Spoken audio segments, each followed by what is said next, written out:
नमस्कार, मैं हूं मृत्युंजय कुमार झा और अगले आधे घंटे तक आपके सवालों का सबसे बड़ा मंच तैयार है।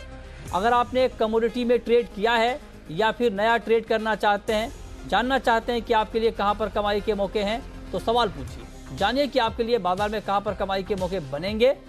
02223001634 इस पर आप कॉल कर सकते हैं। इसके अलावा आप 02223001635 पर भी अपना सवाल पूछ सकते हैं।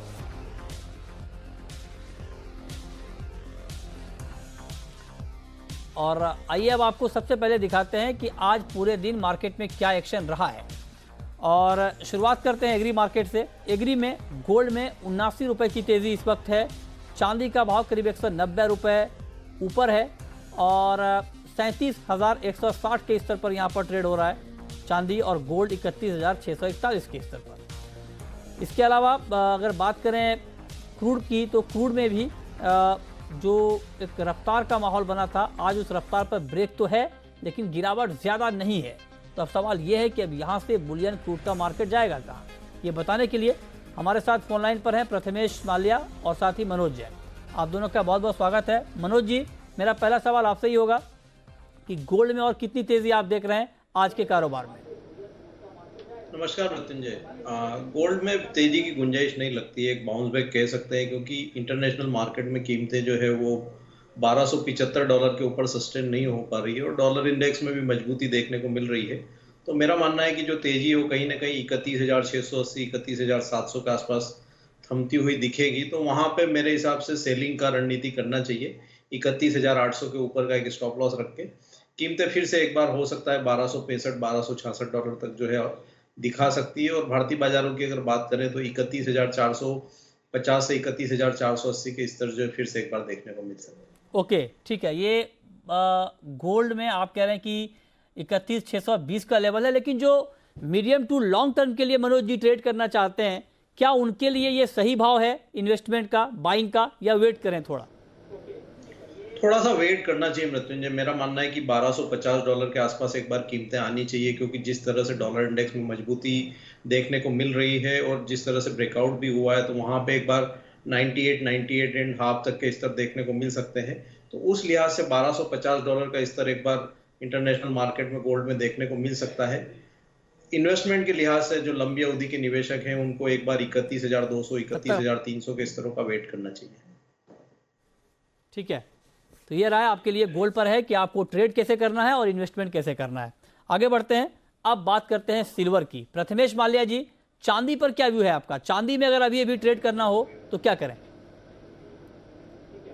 मेरे ख्याल से सेल करके ही चलना चाहिए। 37,200 के आसपास अगर भाव मिलता है तो वहाँ सेल करना चाहिए और 37,550 का स्टॉप लगाकर नीचे में 36,800 के टारगेट्स के लिए सेल करना बेस्ट स्ट्रेटेजी रहेगा।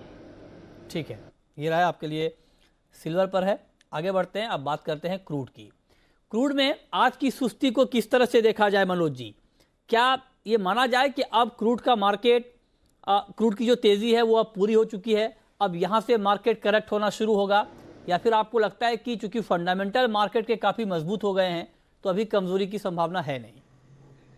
नहीं, कमजोरी की संभावना नहीं लगती मृत्युंजय। करेक्शन में बाइंग का ही जो है नजरिया रखना चाहिए। मेरा मानना है कि 4,600 के आसपास कीमतें आती है। आज क्रूड ऑयल की इन्वेंट्री भी है यूएस की इवनिंग सेशन में, तो वहां पे कभी वोलेटिलिटी के चलते अगर 4,600 के आसपास कीमतें आती है तो खरीदारी का ही जो है रणनीति करना चाहिए। 4,670 और 4,700 तक के स्तर यहाँ पे देखने को मिल सकते हैं। जिस तरह से जो ईरान सैंक्शंस को लेकर के बात चल रही है, लगभग 3 मिलियन बैरल का प्रोडक्शन है और वहां पे अगर वो पूर्ण रूप से अगर सैंक्शन देखने को मिलते हैं तो मेरा मानना है कि एक जो है बड़ा शॉर्टेज जो है इंटरनेशनल मार्केट में देखने को मिलेगा और हो सकता है कि जो ब्रेंड जो है एक बार फिर से $80 तक के स्तर जो है इंटरनेशनल मार्केट में दिखा सकता है आने वाले दिन। ठीक है, तो ये रहा आपके लिए कच्चे तेल पर है। चलिए अब शुरू करते हैं सवाल जवाब का सिलसिला। पहला सवाल है अभय का, पूछिए अभय। सर मैंने सर क्रूड सेल किया हुआ है 4540 पे। 4540 पर आपने क्रूड बेचा है? हाँ जी सर, बताइए क्या करना चाहिए सर? इन्वेंट्री में कुछ आएगा नीचे या निकल लॉस बुक करें? ओके, क्या करना चाहिए मनोज जी क्रूड में? आज इन्वेंट्री थोड़ा सा पॉजिटिव आने का अनुमान जो है आया है EIA की तरफ से। तो अगर वॉलेटिलिटी के चलते अगर कहीं भी करेक्शन में 4,600 4,580 के अगर स्तर देखने को मिले तो एक बार एग्जिट करना चाहिए और क्रूड में सेल की पोजीशन को अवॉइड करना चाहिए। मोमेंटम पॉजिटिव है और मेरा मानना है कि मोमेंटम बना रहेगा और आने वाले दिनों में जो है कीमतें अगर 4700 का स्तर पार होता है तो फिर एक बार 4850 तक के स्तर भी यहाँ पे देखने को मिल सकते हैं। ठीक है, ये राय है आपके लिए कच्चे तेल पर 4641 ये लेवल है एमसीएक्स पर क्रूड का इस वक्त। आगे बढ़ते हैं, अगला सवाल है संजय का रोहतक से। पूछिए संजय। हेलो जी बताएं। Sir, cotton sheet oil cake पे और चने पे भी हाजिर भाव में क्या करना चाहिए? कॉटन सीड ऑयल केक और चने में अभी करना क्या चाहिए, बताइए मनोज जी, क्या करें? कॉटन सीड ऑयल केक में हमने देखा है एक अच्छा रनअप आते हुए देखा है। ऊपरी स्तरों पर एक करेक्शन जो है थोड़ा सा संभावित है, तो यहाँ पे ओवरऑल मोमेंटम जो है वो पॉजिटिव भी है, लेकिन खरीदारी के लिए अभी थोड़ा सा करेक्शन का वेट करना चाहिए। 2420 2430 के अगर स्तर मिले तो वहां पे खरीदारी की रणनीति करें, यहाँ पे भी सेलिंग अवॉइड करना चाहिए। और रही बात चने की, तो यहाँ पे भी जिस तरह से जो गवर्नमेंट का प्रोक्योरमेंट स्टार्ट हुआ है तो एक मोमेंटम पॉजिटिव बना है, तो 4400 के स्तरों के आसपास यहाँ पे भी लॉन्ग ही करने की सलाह दूंगा। ऊपर में 4500 4550 चना में देखने को मिल सकता है। 4350 के नीचे का एक स्टॉप लॉस रखना चाहिए। ठीक है, अगला सवाल है दुर्गेश का, राजस्थान से हमारे साथ जुड़ रहे हैं। पूछिए दुर्गेश। सर, सोयाबीन में 2 लोट मैंने सेल कर रखे सर 3700 पे, क्या करना चाहिए सर आगे? क्या 3700 पे जी सर। सेल किया है आपने?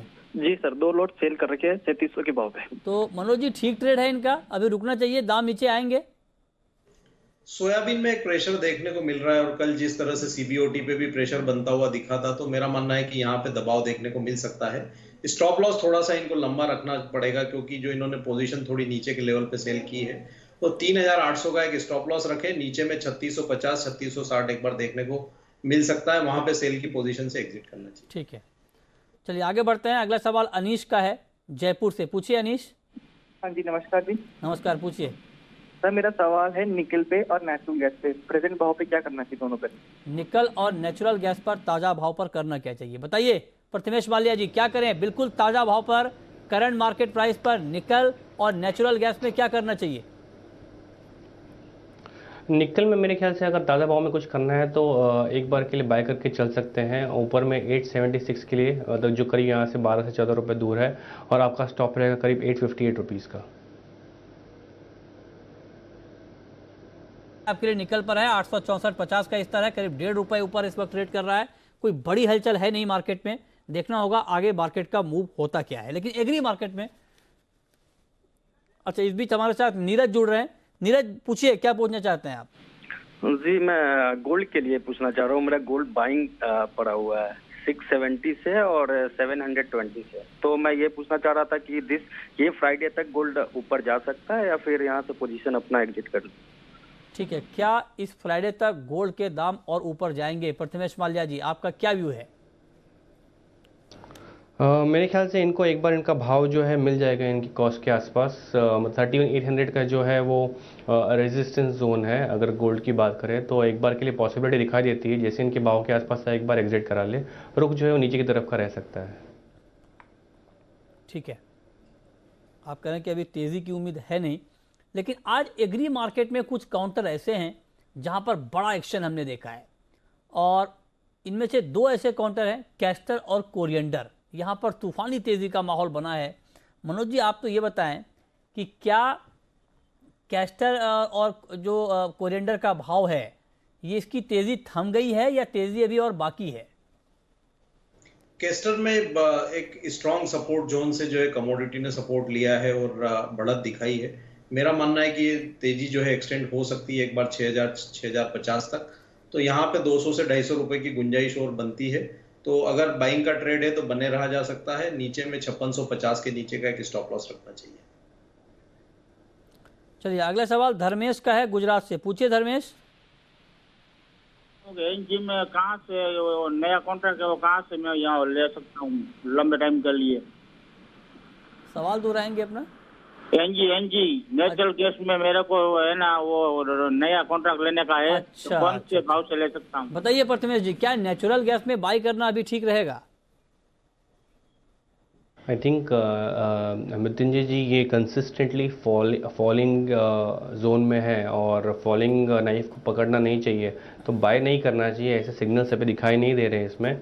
तो मेरे ख्याल से नेचुरल गैस को बाइंग जोन करना ही नहीं चाहिए। We have to wait, let it consolidate, और अगर करना ही है तो सेल कर सकते हैं इसमें, और पॉसिबिलिटी आपको 6 से 7 रुपये का डाउनफॉल देख सकता है। But then it's a risky trade though, because काफ़ी गिर चुका है। अवॉइड करें, वही बेस्ट सोल्यूशन है। ठीक है, अगला सवाल गोपाल का है, नीमच से हमारे साथ जुड़ रहे हैं। पूछिए गोपाल। गोपाल आप सुन पा रहे हैं?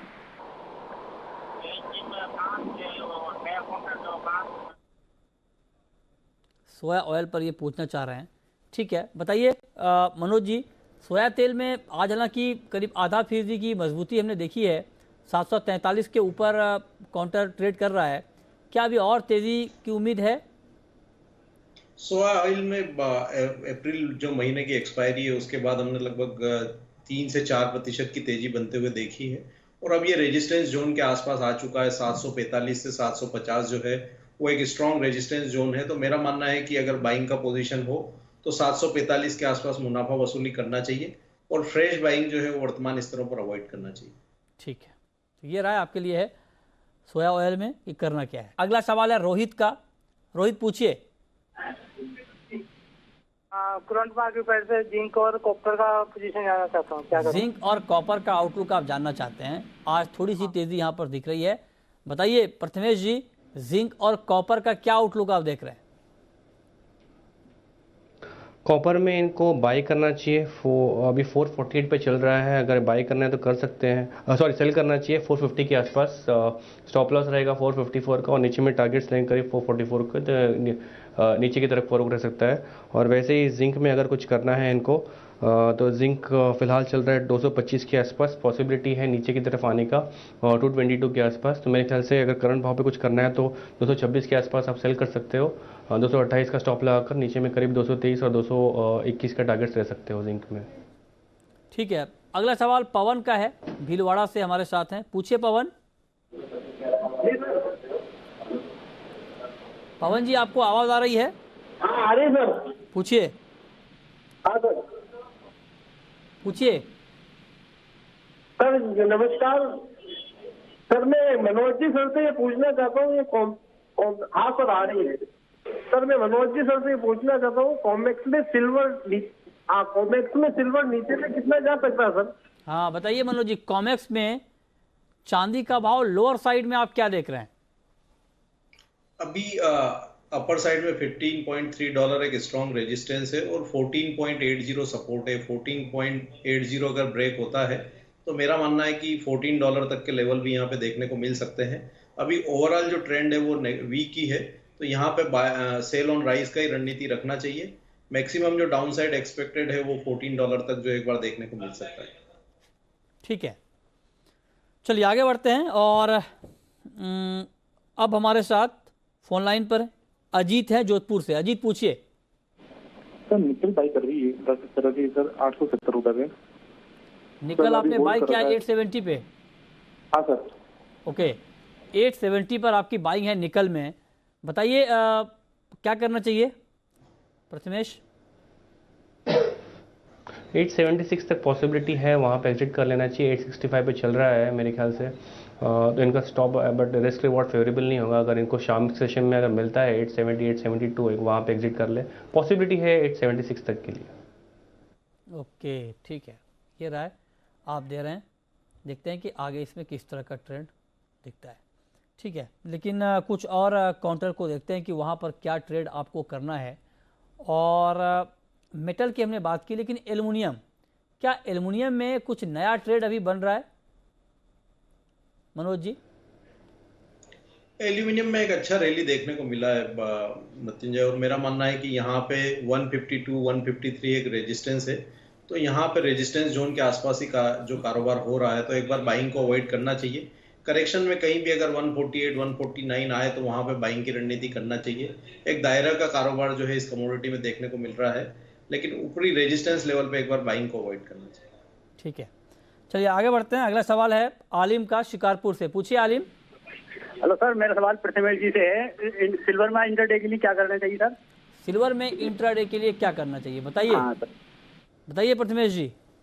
सर सेलिंग करके चलना चाहिए। 37,200 मिलता है आपको, वहाँ पे सेल करें। 37,550 का स्टॉप लगाए, और नीचे में करीब 36,800 तक के टारगेट्स के लिए इसको शॉर्ट करना चाहिए। ठीक है, अगला सवाल है नरेंद्र का, नीमच से हमारे साथ जुड़ रहे हैं। पूछिए नरेंद्र। हेलो जी पूछें। अभी 1 महीने में धनिया 8,000 हो जाएगा क्या? 1 महीने में क्या 8,000 तक कोरिएंडर का भाव चला जाएगा? 7400 के करीब तो जा चुका है। क्या 600 रुपए की तेजी 1 महीने में आप देख रहे हैं मनोज जी? अभी 7850 तक मेरा मानना है कि एक बार देखने को मिल सकता है। 8000 जैसी स्थिति अभी नहीं है, लेकिन ओवरऑल फंडामेंटल पॉजिटिव है। अगर 2 से 3 महीने का अगर नजरिया लेकर के चले तो बिल्कुल 8000 जो है इस बार क्रॉस हो सकता है। तो यहाँ पे इस महीने की अगर बात करें मई तक की, तो एक बार 7850 तक का लेवल देखने को मिल सकता है। ठीक है, ठीक है, तो ये रहा आपके लिए कोरिएंडर पर है कि अब आपको इसमें करना क्या चाहिए। लेकिन ग्वार का वायदा आपको मनोज जी अब यहां से कैसा लग रहा है? ग्वार में बहुत ही सुस्ती का कारोबार देखने को मिल रहा है और दायरे में है। ऊपर में 4450 स्ट्रॉन्ग रेजिस्टेंस बना हुआ है, नीचे में 4300 4280 सपोर्ट है। तो मेरा मानना है कि दायरे का ही कारोबार इस कमोडिटी में देखने को मिलेगा। जब तक 4450 के ऊपर कमोडिटी सस्टेन नहीं होगी, बढ़त देखने को नहीं मिलेगी, तो दायरे में ही कारोबार करना चाहिए। नीचे में 4300 के आसपास कीमतें आए तो वहां पे खरीदारी की रणनीति रखे और ऊपर में 4450 के आसपास मुनाफा वसूली कर ले। यही एक जो है यहाँ पे ट्रेडिंग स्ट्रेटेजी इस कमोडिटी में की जा सकती है। ठीक है, अगला सवाल गिरधर का है। पूछिए गिरधर। नमस्कार, मैं बीकानेर से बोल रहा हूँ सर। जी जी बोलिए। मेरा सवाल कि ये लेड में क्या करना चाहिए? लेड में क्या करना चाहिए? हाँ, इसमें गिरावट अभी और है या बैंक पोजीशन बनती है? 134 के आसपास है एमसीएक्स पर लेड का भाव। क्या करें प्रथमेश, बिल्कुल ताजा भाव पर क्या ट्रेड बन रहा है? आई थिंक इनको पॉसिबिलिटी है, ये कंसोलिडेट हो रहा है लास्ट 4-5 ट्रेडिंग सेशन से। 132 नीचे में और 135 ऊपर में ये रेंज को पकड़ के चलना चाहिए। अगर 132 आता है और बाइंग जोन्स है ये, और 135 ऊपर रेजिस्टेंस जोन है, ये रेंज में रहेगा, तो अकॉर्डिंगली आप अपना बाइंग और सेलिंग कर ले। बट अभी फिलहाल बीच में ही है 133.75 के आसपास, तो मेरे ख्याल से थोड़ा वेट करें। ठीक है, अगला सवाल कैलाश का है सदलपुर से। पूछिए कैलाश। सर मेरे क्रूड 10 लॉट बेचे हुए हैं 4375 में, क्या करना चाहिए? 4375 में 10 लॉट आपने बेचे हैं क्रूड? हाँ यस सर। अरे तो अभी आपने कोई स्टॉप लॉस नहीं लगाया, बताइए कैसे काम चलेगा मनोज जी?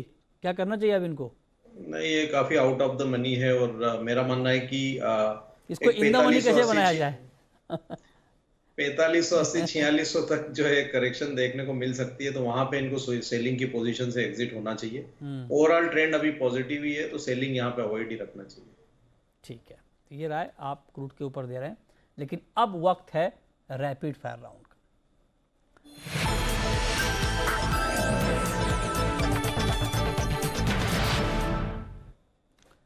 मनोज जी आपकी पहली रैपिड फायर कॉल। यहाँ पे कच्चे तेल में 3600 पे लॉन्ग करना चाहिए, 3670 का एक टारगेट और 3560 का स्टॉप लॉस। आपकी कॉल प्रथमेश जी। यूज सेम है हमारे, 4600 के आसपास बाई करना चाहिए, 450 का स्टॉप रहेगा, ऊपर में 4680 के टारगेट्स रहेंगे। आपकी आखिरी कॉल मनोज जी। यहाँ पे सरसों वायदा में जो है खरीदारी करके चलना चाहिए 3800 पे, 3880 का लक्ष्य, 3760 का एक स्टॉप लॉस। ठीक है, चलिए बहुत बहुत शुक्रिया मनोज जी आपका और प्रथमेश माल्या जी आपका हमसे जुड़ने के लिए, बताने के लिए कि कमोडिटी में कहां पर कमाई के मौके बनेंगे। तो फिलहाल इस बुलेटिन में इतना ही।